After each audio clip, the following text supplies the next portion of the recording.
Order, order. It's the second panel of today's inquiry into public service broadcasting in COVID-19 as part of the Digital Culture, Media and Sports Select Committee. We're joined by Alex Mahon, the Chief Executive of Channel 4. Thank you very much for joining us today, Alex. Thank you for having me. No, thank you. And also, I'm sorry for the delay as well. Just in terms of my first question to you, you're going to see your content budget reduced by 150 million. You've had to draw down much of your reserves and you've furloughed 1 in 10 staff. What's that going to mean for viewers and producers and for the future of Channel 4? Well, obviously the crisis came upon us very quickly and in an unexpected way, as you know, from your discussions with other broadcasters. And for us, as a commercially independent broadcaster funded majority by advertising, that meant we had some very difficult months. April and May revenues in the advertising market were down about 50%. Luckily, we've now reached the bottom a couple of months ago and coming up. So I think that's important to state. As you say, we drew down on commercial debt facility that we had in place for just such a shock, and we cut our costs. And I have to say, I'm proud of the fact that we react so quickly. You know, we're an intentionally marginal business, and we put all our money back into the creative economy. So we don't have profits to turn to at this time. But what it means for audiences is kind of twofold, because on the one hand, we've had to cut money from the budget for the year. So we have less programs than we expected to have this year. But on the other hand, we have commissioned a series of very short reactive response programs and often very cheap programs. You know, we've had on air Jamie Oliver cooking from home, locked in with his children, looking dreadful. Richard and Judy have come out of retirement, show the nation what to read. Kirsty's been crafting, Steph McGovern's been presenting from her home. So in a counterintuitive move, you might say, we cut a lot, but we also asked the production community to help us by making a lot of things that were cheaper and faster. So what we've seen in that is a great reaction from the public. So what we've seen in the last 10 weeks is we're winning, we're up on share every week compared to where we would be normally. And that's, I think, because the public are reacting to things that reflect where we are as a nation right now. Ultimately, as you've mentioned in the last session, there will be, for all broadcasters, slightly more repeats this year. And that is because it is difficult to produce things. It's not just because of cost cutting.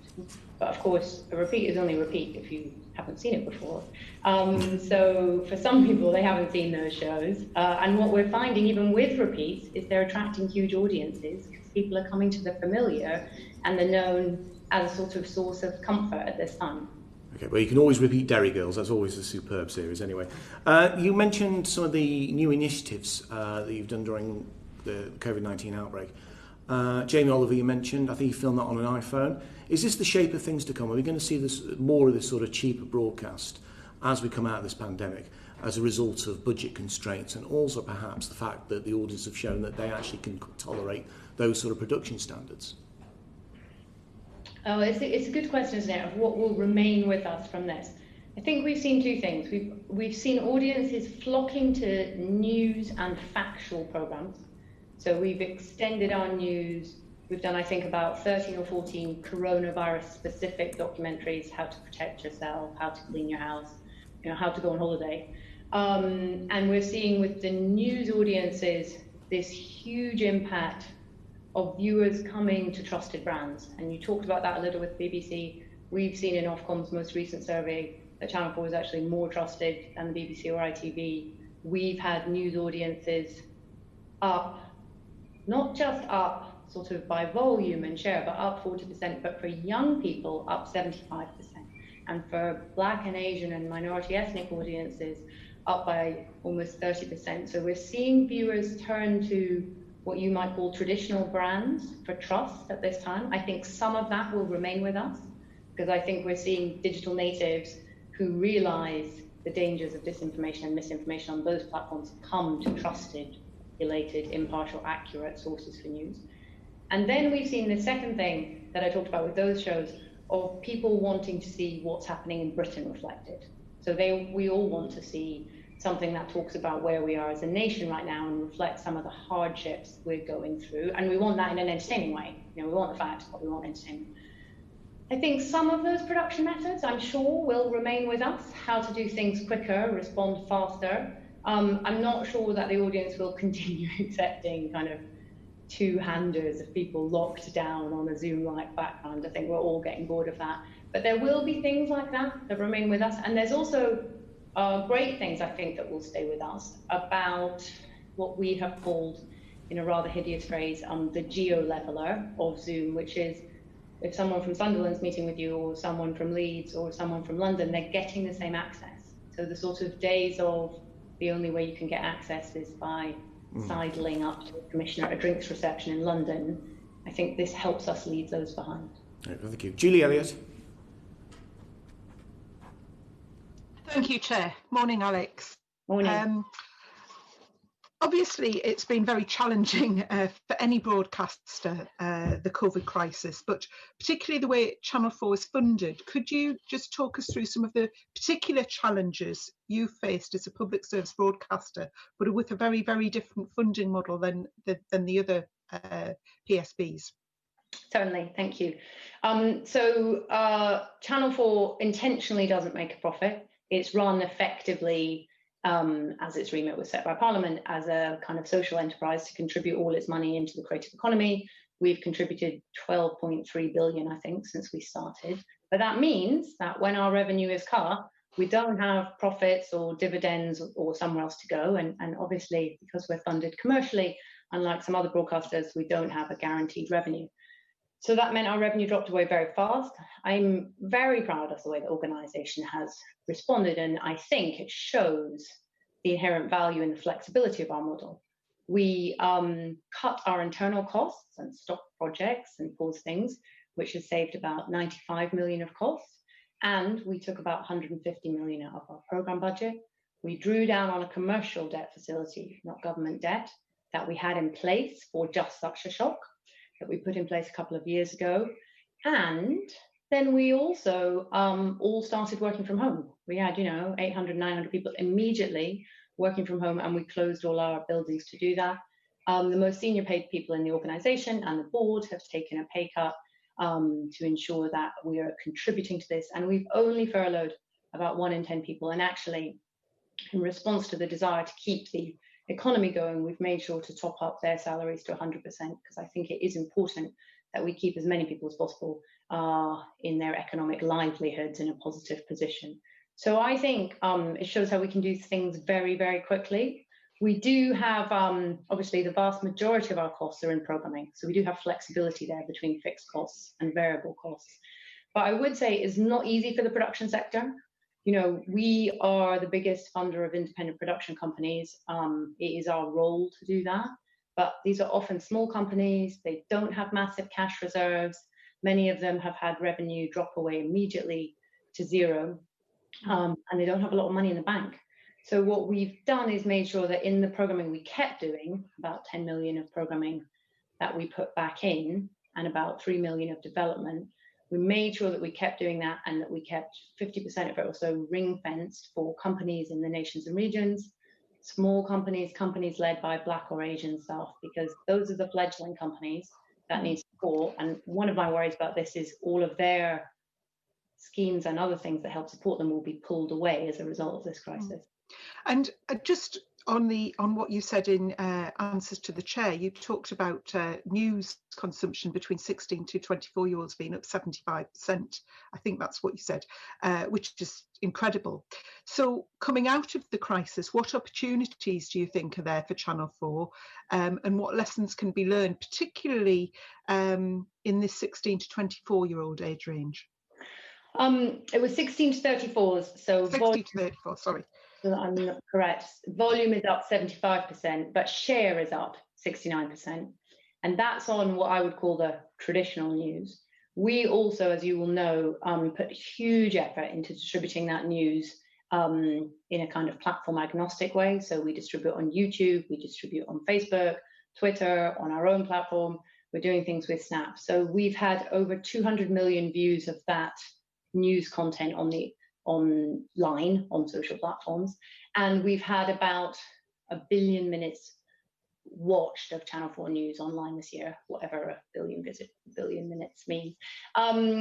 So we've made a really conscious decision and invested in a team that is about going to young people where they are with trusted fact-check news.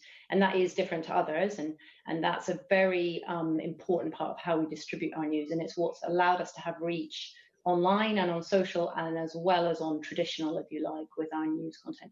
I think those behaviors will remain for young people, because to some degree, those young people are now questioning in the time of a crisis what they are seeing on purely social media platforms, and they want to come to trusted brands to see news.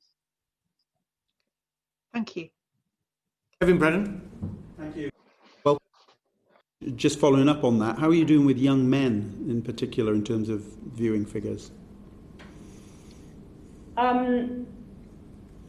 Good morning. I'm trying to work out if I know the young men statistics off the top of my head. I don't think I do. I can tell you that we put out a very specific campaign focused on young men, because we knew that they were one of the groups that was ignoring public health messaging the most. So we did a very specific campaign about staying at home that was focused on young men aged 16 to 24, because they can tend to think they're a bit invincible and ignore the public health messaging. And I know that that has reached over 78% of the target group there. So, but I can't tell you what the demographic breakdown is of male to female on the news watching, but I'm very happy to follow up with that. Okay, yeah, thanks, that'd be very helpful. Just thinking about Channel 4, where it fits into the public service broadcasting universe and so on. In recent years, there was quite a lot of pressure in the last Parliament and discussion about privatisation, which was finally seen off. I mean, what are your views as you've been in the job for a period of time now, although still a relatively short period of time. What's coming into Channel 4, coming into the public service broadcasting world? What's your view about Channel 4's place in it and its future as a whole, public service broadcasting? It's like over 2 years. Sometimes it feels longer than that. Sometimes much less. Yeah. Look, I think what is very clear, and it's never clearer than now, really. I think, and I know the committee is looking at this, and the current crisis is showing us that there is a fundamental role for public service broadcasting or public service content. And I think we've seen through this crisis how important it is to us as a nation and how important it is to our viewers. We've seen that by the flocking of viewers to traditional news and by how much television viewing time is up. Channel 4's role in that is twofold. One, it's to help the UK creative economy, absolutely, and it's to help build UK society and help drive positive social cohesion within that. Now, the fact that we do that so well for young audiences and for minority audiences, I think is never more important than in the past few weeks than we've gone through with Black Lives Matter. So we have a very specific role to do that, and to do that in a way that is commercially funded and no financial burden on the public. So I think we have a strong future in that. It's important for us to make sure that we adapt, to digital ways of distributing, and to make sure that we adapt to keep attracting those audiences. But I think there's a very clear and defined role that no one else is doing, and no one else will do. No Netflix or other SVODs or digital platforms are thinking about the isolating nature of this crisis. They're not thinking about how to convene the audiences, and they're not thinking about how to get to those hard-to-reach groups. Okay. On the news, there's a very good stats you've got on being trusted for your news. If your news programme is so trusted, why won't government ministers come on your programmes? Well, or is there a relationship between those two things, do you think? The news, as I've said, in the latest Ofcom data, Channel 4 is the most trusted. I'm very proud of the fact that we have got such a strong record on our news. We have got a robust news, which is rightly focused on impartial and accurate reporting, has a strong record of impartiality. There are always ups and downs with all political parties, but actually we've had ministers on recently. We had the Chancellor on last month. We've had Secretary of State for Health on. We're always, as are all news programmes, vying to get ministers on. Last month was quite a long time ago, though, isn't it? I mean, has anyone been on recently? I don't think any ministers have been on this month. Okay. But, same question could go to many other news programmes. You know, okay. They're a lot in demand. Perhaps it's a question for the government rather than you, maybe. Can I just finally ask? It does sometimes seem a bit strange that public service broadcasters compete on various things. Is it good use of the money available overall for you to pay so much money for a programme like Bake Off and sort of poach it off the BBC rather than public service broadcasters being a bit more collaborative in their approach to these sorts of things? Well, I think we are collaborative. You know, we and the BBC and ITV as PSBs were working together on lots of things, submissions to committees, talking to Ofcom about pieces. We work very closely together and we have a lot of the same aims in common. And I would say, at this time and with the competition we face from bigger tech businesses, we're working together more and more. BritBox is an example of that, where we're all working together and we continue to discuss whether there's more to do it.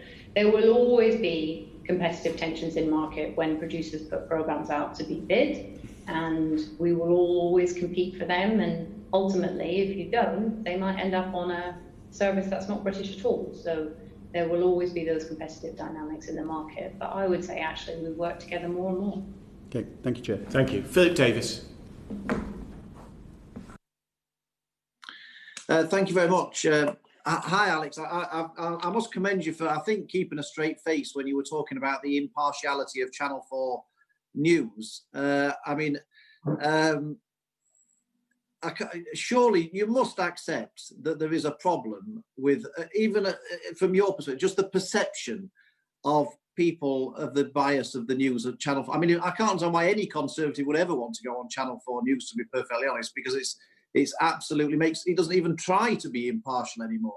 I mean, is it really appropriate to have a leading news presenter who said what he said at Glastonbury? For the sake of decency, I won't say what he said, I'm sure you know. Is that really appropriate for a news programme, a public service broadcaster news programme, to still employ as their lead news presenter somebody who said what he said at the Glastonbury Festival? Good morning. I think it's fair to say, as I've already said, that there is huge public trust in the news and that we have a very strong record on impartiality. And, that's what the independent impartial regulator is there to check. And we have a consistently strong record on that. I don't think there is any proof of what the presenter did or didn't say that you won't repeat at Glastonbury. But clearly it's our job to make sure that we have an impartial team and that they fairly and accurately report. I do think, particularly in periods of an election, that there can be friction around things, but I'm glad to say that things have calmed down since then for us and for all news providers. I also think that it can be difficult when you're doing interrogative and investigative news. And I understand why that is difficult for both sides, but I do think it's an important principle of the news that we have in this country, and it's one of the underlining pieces of our democracy. So are you saying that you challenged Jon Snow as to what he said at Glastonbury and he denied it? Is that what you're saying? Or did you not even bother challenging him about it? Or, I mean, did you not really care? To my knowledge, there is no proof either way of what was supposedly said or not. So if he did say it, would that be unacceptable? Would that be enough to take him off your news programme if it was shown beyond any doubt that he did say that? Are you saying that is unacceptable and you would not allow him to present the news if it were proved beyond any doubt whatsoever that he did actually say that? I think it's extremely important that our presenters are seen to be impartial. And do you think they're seen to be impartial? I do, and I think we have got a regulator that is there to ensure that we stick by those rules. Yeah, well, I've got to say, I think I say to lots of London-based media, you need to get out more if you really think that Channel 4 News is seen by maybe the people who watch it think it's great because they're the only ones left watching it, but the people who don't watch it because they know that it's biased. So I would urge you to go out there, and find out what real people think. Time's limited, so can I just ask you quickly something that I've pressed you on privately? But Channel 4 moving to Yorkshire, mainly based in Leeds. as an MP for the Bradford district, we don't want Channel 4 to become very Leeds-centric. We want Bradford to get a fair slice of the action. So can you tell us what benefit Bradford will get from Channel 4's move up north? Thank you. And as you know well, I do try and get out there, and I'm often on a train to other places, and I can think of nothing more I would like right now than to get out there and anywhere else away from staying at home with my children. There's a key thing that we're doing, and you highlight it there in terms of moving our people out of London. And that is, to your point, absolutely fundamental to make sure that we represent the UK properly. And the key thing behind that strategy was to ensure that we do not end up as an entirely London-based organisation with London opinions and a kind of monoculture. So that's why there's been such a huge drive. And we're almost at 200 people outside of London now, and we'll be continuing to do that as fast as we possibly can. Now, and the reason to do that is to get different opinions. You know, that's why it's also critical to have people who live in other places and aren't just people from London moved there. So Leeds and Bradford, you know, it's critical to me that we also have a diverse group of people, and Bradford can really help me in that. So we've been doing a huge amount of outreach to people specifically based in Bradford to try and recruit them into our Leeds office, and working with the Mayor and the representatives of Bradford to do that. So I hope for all your assistance in doing it. We have had some problems with, for example, local transport. You know, it's difficult sometimes for people from Bradford to get to Leeds in an acceptable commute, as we've talked about. But I hope that our outreach efforts into the community there and help from other representatives, such as yourself, will ensure that we can recruit a good team from there, because this is all about us representing across the UK and spending money across the UK. You know, the target that makes a real difference is spending 50% of our money out with London so that we make an economic impact in other cities. And just finally, Chairman, very quickly, Steve Anderson on the Blue Collar Conversations podcast said that he could envisage Channel 4 just becoming publishers of other people's content. Is that a future that you envisage for Channel 4? And it would be nothing more than a publisher of other people's content? Well, I haven't listened to that podcast or the ones about football, I must admit, but there is time. We are effectively a publisher. We are a publisher broadcaster, so we don't make for ourselves. But I think, you know, our key strength lies in that editorial curation and to thinking about what audiences want to watch. Thank you, Chair. Damien Green. Thank you, Chair. Morning, Alex. And I feel like I should declare an interest that I last appeared on Channel 4 News all of 2 days ago, and I'm always happy to argue my case, even in a hostile environment. You've made the point that you've had an increased number of young people watching the news, but does that apply to wider programmes as well? Are you getting a bigger number of young people, or is it a bigger audience share, or both? Good morning. Both. So Channel 4 is up 24% overall, and 16 to 34s on Channel 4 are up 33%. If you compare that, 16 to 34s on all television, I think, are up about 9%. So we are getting more young people. You could argue, is that a volume effect of people being in lockdown? But we are getting a disproportionate share of young people on Channel 4 as well as on the news. Now, I guess what is that about? It's about trust, and it's about the type of programs, and it's about how we market, but it's about the fact that we fundamentally editorially focused on what we think will be interesting to them.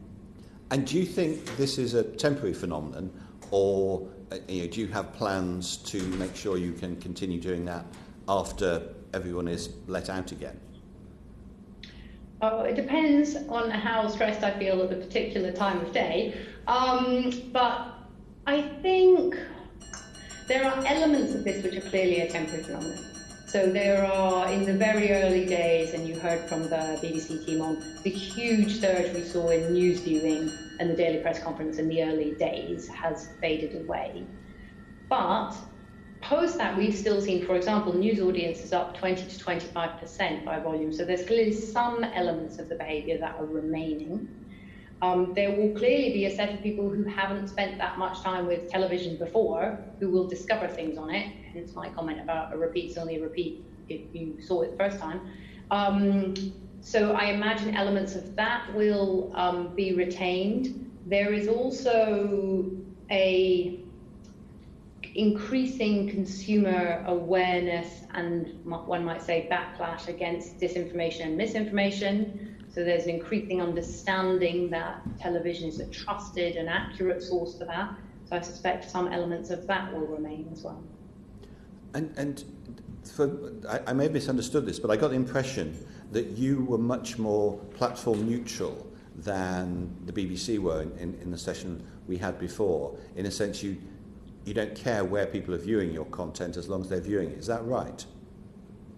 I think our, it's not for me to comment on the BBC strategy, but our strategy, by virtue of being smaller, and probably by virtue of being set up to be innovative, is slightly different. So we are focused on that kind of platform agnostic distribution. That said, we have to make sure that we get brand attribution, that we get prominence, and that we get commercial money. So it's not completely agnostic. It's all those things being balanced. You know, the key for us there and the key legislative thing to assist with is really about prominence. So there has been quite a lot of consensus on the importance of prominence, which is making public service content very easily findable across all platforms and devices. But we would always urge the committee to help press government to get this into legislation quickly, because there is broad consensus that would really help public service content. I mean, there are some platforms you can do that on, but how do you achieve prominence on YouTube? Well, all digital platforms, of course, the sourcing, the surfacing of content is defined by algorithms, and algorithms are merely a kind of finite sequence of commands that are programmed into a computer, which prioritize things. So although I don't have complete insight into the YouTube algorithm because it's not publicly released, you could obviously prioritize public service content. So you think it is possible that, I mean, clearly platforms will continue to evolve as well, but you see that, I mean, looking ahead, sort of, as it were, post-COVID, future of PSB, where Channel 4, you say, you know, you hope will survive and flourish in this new era. You think that prominence will remain a big issue for Channel 4 for as far ahead as we can all peer into the murk of what people will be getting their content on in 5-10 years' time? Yeah, absolutely. For Channel 4, for the BBC, for ITV, for all public service broadcasters. You know, for Channel 4, because we're the youngest skewing, we come to this issue earlier than others, but what is amazing is the success we've had in continuing to attract young people, given all the choices we have. But it is incredibly important that people can find the content easily. Okay, thank you, Chair. Thank you. Just following up on that, do you think, would you like to see the likes of YouTube skew their algorithms in order to benefit public service broadcasters? And do you think that sort of plays in within the sort of disinformation space and countering disinformation?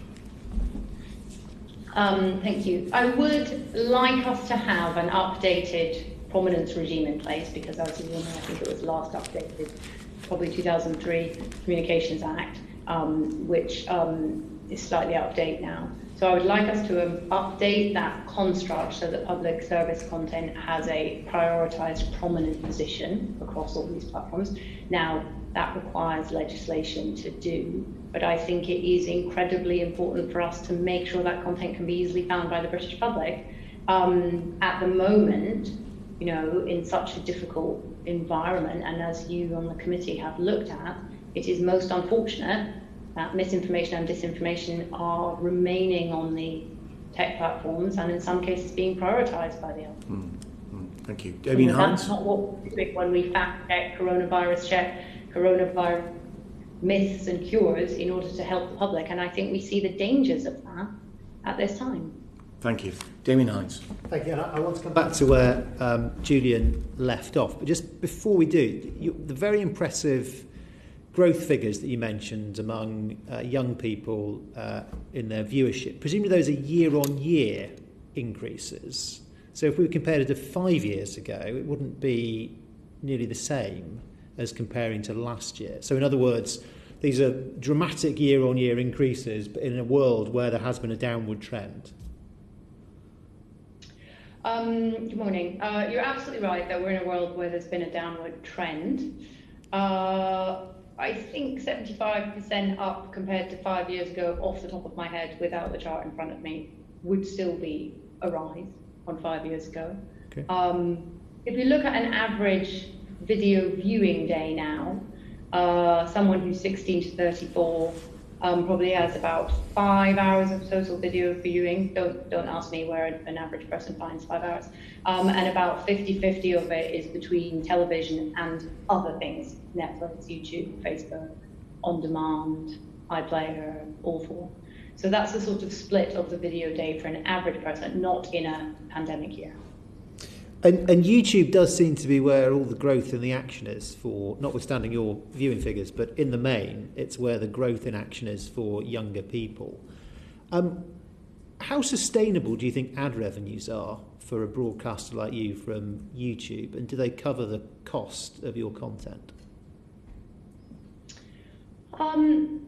So there are always at any point a set of platforms that are growing for young people. So TikTok is obviously one right now. Snap has had huge growth for young people. So the question for us is to make sure that we are adapting our content to be in those places where young people are. So last week, we just announced a big partnership with Snap to do 300 pieces of content a year, and Hollyoaks will be the first soap to go on Snap. TikTok, is what's the question of how our video content could appear there. So I think there will always be a continual rise of things. You also have to look at what people use the platforms for. So people use YouTube for very different things and very different purposes than they use, for example, our on-demand platform for. The key for us is to find young people there, to adapt our content to attract them there, to make sure they know it's from Channel 4, so that they recognize our brand, and then to optimize our commercial arrangements with those platforms. Sometimes that's easier, and sometimes that's more difficult. As you will know, many of the platforms have fixed terms, so it's very hard to negotiate. If it were possible, I would put lots more content there, but right now that's not commercially advantageous to us. So to be clear, the ad revenue does not cover the cost of the programming. Obviously, I realise the programming is shared between different platforms, but yeah. On a cost allocate, on any reasonable cost allocation basis, the ad revenue provided by YouTube AdSense does not, and whatever additional arrangements there are, does not cover the cost of production. That is correct. If we were to put the programme out only on YouTube, we would not make enough in revenue, all things being equal, to cover the cost of creating it. And in a more platform agnostic strategy, do you not worry that the more control, the more power there is for the intermediary in any commercial negotiation, that puts more of the ballast with them, and over time, it's difficult to imagine a scenario in which the ad revenue formula gets more advantageous for you, but it is possible to imagine one in which it becomes less so, and don't you become just subject to all manner of race to the bottom competitive forces? Well, I do think it's important that, as the committee and government look at what to do with the platforms, you think about how to make them more sign up to a code of conduct, how to make that more enforceable, how to ensure that where they are acting as publishers, that's recognised, and how to have negotiation flexibility on the commercial terms. And from an advertising perspective, we're not on a level playing field. So we have to check all our adverts beforehand. We have to make sure that they're legally publishable. We are responsible and liable with our license if we don't do that correctly. Now, clearly, the digital platforms are not subject to any of those rules. So part of the problem for us is we're competing for advertising money on an unlevel playing field. So that's difficult. So we would like regulation in place to make sure it's just that the playing field was level. But equally, when we think about distributing, we have to recognize that we have to go where young people are spending their time. You can't say young people are on YouTube all the time and not think about how to reach them there, even if that is purely as a marketing activity.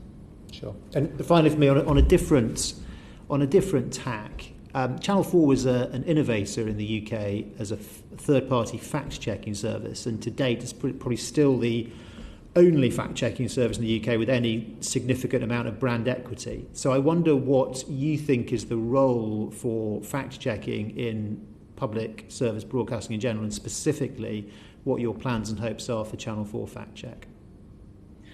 Thank you. Well, we do have Fact Check, and I think at latest there are about 3 million views to it. I think what's interesting is, perhaps not what's good, is the people who tend to look up and check facts tend to be the people who are very assiduous in ensuring they have facts. And that may sound facetious, but it isn't. That is indicative of the problem that we're dealing with. I think it's important that the public know that we have that, but perhaps more important is that the public are aware that everything we do is fact-checked and accurate. And I think these huge rises that we're seeing in young audience viewing and in Black and Asian audience viewing of news is something to do with that. At a time of difficulty, actually, perhaps people are respecting and appreciating what Ofcom do and thinking, well, we want accurate, we want fact check, we want to ensure that these are from the correct sources. And that's, I think, proving the value of public service broadcasting. Thank you. Thank you. Clive Efford. Thank you, Chair. Can I ask, do you get complaints from other political parties about bias in your news coverage? I can confirm that across the board, many people complain, yes, from multiple parties. It's not that you're populated by a subversive bunch of lefties that government ministers won't come on your news channel.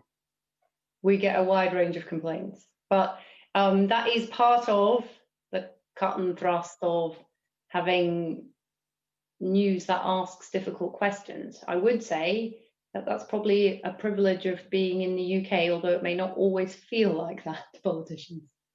So, I mean, given that we're in the middle of the COVID crisis and we've had over 41,000 deaths, depending on, if you look at the deaths in excess, it's over 60,000. Given the prominence and the popularity, the trust that people put in your news coverage, do you have any view on why ministers would not want to be interviewed in Channel 4 News? I would say that ministers are being interviewed. Politicians are appearing. Well, according to Kathy Newman, one of your newscasters, she said that as on the 5th of June, she said that government minister hadn't been on for 3 weeks. So we're now at the 16th. That's quite a considerable period of time for no government minister to appear on Channel 4 News. Do you think that's surprising, given where we are at the moment in this COVID crisis? Well, I think we're getting junior ministers on a regular basis. As you've heard, another member of the committee was on 2 days ago. We have politicians appearing regularly. It's the same for all news programmes. We're all fighting to get people on, as we should be, and as is our role in society. So the COVID crisis has exposed some, stark differences in the impact it's having on different sections of our communities. Deprived communities, particularly affected, BAME communities, and we also have the Black Lives Matter campaign, which is calling for significant changes. Has that altered, Channel 4's thinking in any way? How's Channel 4 responding to all that? Well, thank you. As you know, we as a broadcaster have diversity actually as part of our remit. Of course, we don't just do discussions about diversity for that. It's quite fundamentally important to who we are. And I'm very proud of our record on it, but I'd equally say we have a lot more to do. Particularly focusing on Black Lives Matter. I was very pleased last year that our Black, Asian and minority ethnic audiences were up 3% and were up 9% in peak. So they've got to the highest rate we've had them. We've had real success in terms of bringing onto screen new talent, bringing in new writers and directors and production companies, and with our own staff. But I would say there is plenty more to do. I put out a statement last week about who Channel 4 are as an organisation and talking about our commitment to being an anti-racist organisation. And it was across a number of areas. So about who we are and how we investigate, should there be accusations of racism, about what we put on screen, about the representation of faces on screen, about the representation within our own staff, where I have a target of 20% of BAME staff and 20% particularly in the 100 most highly paid, because I believe it's by changing the leaders that you change everything. But we also talked about two new things. One was giving £1 million of free airtime to brands that were fighting against BAME misrepresentation and prejudice in advertising.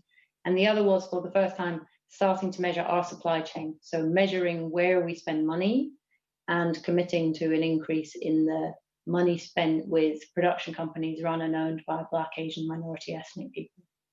I mean, I asked the BBC, the Living in Limbo docudrama had an enormous impact, and Patrick Robinson, who played the main character, Anthony Bryan, was interviewed, and I heard him say that he considered himself to be an actor, not a black actor, and that really calls for parts that perhaps in the past haven't been given to black actors to be opened up. Do you just have any comment on that to add to what you've said? Well, I think what you're seeing now is the clear discussion about where people have experienced not just individual racism, but structural racism and prejudice against them. And that is a huge amount of the discussion we're seeing over the past weeks, which is welcome.